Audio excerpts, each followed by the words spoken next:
The speed at which robots and artificial intelligence are becoming part of our world is really impressive, isn't it? Today, we're going to analyze some sources that show this well, from, say, a shopping mall in China selling robots as if they were cars to the arrival of GPT-5, which they're saying will be a super-powered on-demand tool. Exactly. And there's more, isn't there? We'll also take a look at AIs creating brains for other robots, a Google technology that generates playable worlds from text, and even solar plants that run on their own, with only robots.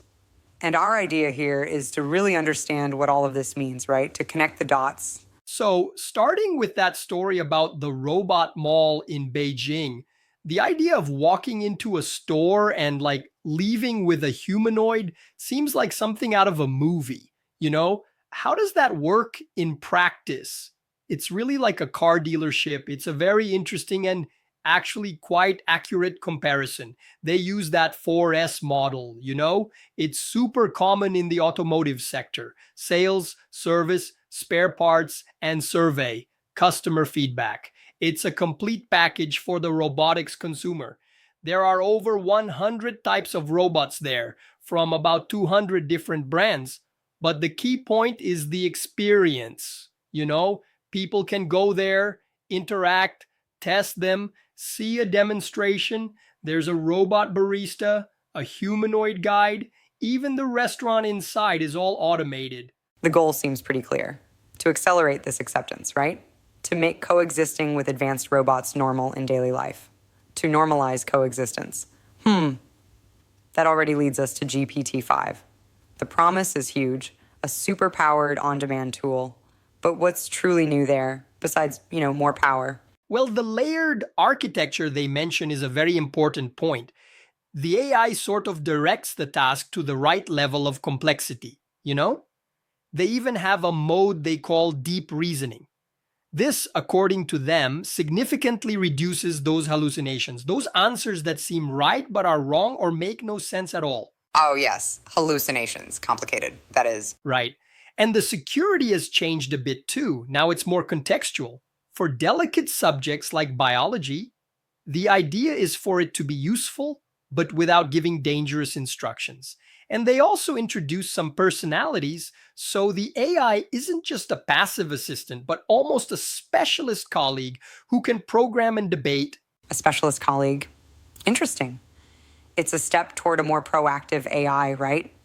And this proactive, creative AI approach that also appears in Google DeepMind's Gen 3, right? Transforming text into a playable virtual world in real time. That sounds so wow. Without a doubt. It's almost like, giving a magic wand to the computer that transforms a word into a video game instantly. The fascinating thing, technically speaking, is something called autoregressive generation. Each new frame of the video is generated by considering the action that was just taken and what came before. That maintains coherence for minutes. It's impressive. And what do they see as a use for this besides gaming? So DeepMind doesn't see this as just for fun. It's a step toward training general AI agents, the so-called AGI, that is AIs, with the ability to learn and reason more like us in very complex virtual environments to teach them how to act and predict consequences. The potential for gaming, education, and simulation is enormous. And this ability of AI to create and interact with complex environments, it doesn't just stay in the virtual world, right? It's already controlling physical operations, sophisticated things. Exactly. We see this, for example, in Nextcraker's solar plants, operated autonomously using robots and AI to inspect, to clean panels, and a detail without using water, which is super important for efficiency, right? Especially in dry places. Wow, no water. And it goes further. There was a project at the University of California that showed an AI designing a drone's control system, and it did it 20 times faster than human engineers, 20 times faster, an AI designing another machine. The sources even mentioned Skynet, right? It always gives you that shiver. But really, how autonomous is this today? For real? Yeah, the concern is super understandable, but for now, from what they describe, The process still depends a lot on human supervision. Humans define the objectives, the limits, the safety rules, and in the end, they validate the result. It's more of a man-machine collaboration that speeds things up. Humans say what, and the AI explores how. It's not total autonomy, not yet. Got it. Accelerated collaboration. But the question of control in the future, of course, remains on the table.